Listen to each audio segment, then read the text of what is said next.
Bonjour, je me présente, je suis le docteur Laure Bonnet, je suis médecin anesthésiste réanimateur. J'exerce au centre hospitalier Princesse Grace de Monaco. Je suis la secrétaire du comité de développement durable de l'ASFAR et je vais vous présenter mon intervention dans le cadre de la conférence d'actualisation lors du congrès 2023 intitulée Oxygénothérapie périopératoire, de l'intérêt clinique à l'impact environnemental. Donc, tout d'abord, il faut rappeler que l'oxygène est un médicament. À ce titre, il répond à des exigences. Il doit être prescrit par un médecin et la prescription doit être datée, signée. D'ailleurs, l'OMS a déclaré l'oxygène médical comme un médicament essentiel depuis 2017. En pratique, c'est une thérapie qui est très largement utilisée dans notre quotidien, mais néanmoins souvent, malgré tout, assez mal maîtrisée et assez mal connue. On a souvent l'impression que l'oxygène ne pose pas de problème, que c'est sans danger d'un point de vue clinique. Et puis l'impact environnemental, il est la plupart du temps complètement occulté. En fait, ça vient du fait que l'oxygène, on en respire tous. Et on a l'impression que c'est absolument sans danger. Et pourtant, cette impression est fausse.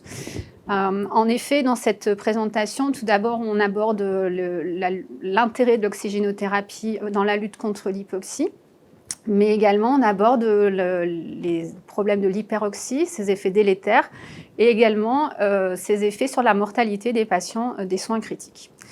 Dans un deuxième temps, on aborde l'impact environnemental de l'oxygène, qui est quand même très mal connu. Déjà, on connaît très mal la façon dont l'oxygène est produit.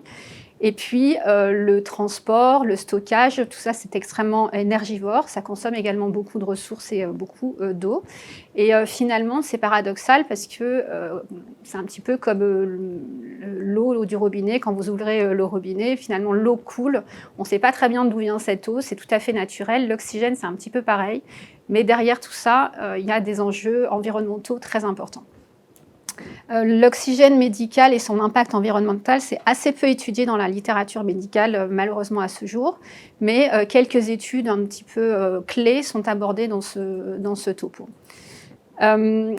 Enfin, nous abordons rapidement quelques solutions ou quelques propositions pour améliorer le bon usage de l'oxygène, sachant que ça va être développé dans un autre topo qui sera présenté dans la session des développements durables, du comité développement durable. Tout ceci, ça s'inscrit dans une démarche raisonnée d'amélioration des pratiques en vue de la protection des ressources naturelles. En effet, comme je vous l'ai dit, la production d'oxygène, c'est extrêmement consommateur de ressources. Il faut savoir que nos pratiques et toutes nos décisions en fait, ont un impact, bien entendu, sur le plan clinique, mais également sur le plan environnemental. Et malheureusement, on ne peut plus aujourd'hui s'abstenir de prendre ça en considération. C'est important aussi de comprendre que la plupart du temps, en fait, il faut bien comprendre les choses, bien apprécier les connaissances, se les approprier pour pouvoir ensuite modifier nos pratiques quotidiennes. Et ça, c'est vraiment capital.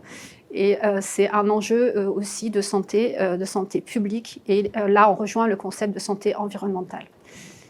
Voilà, je vous remercie.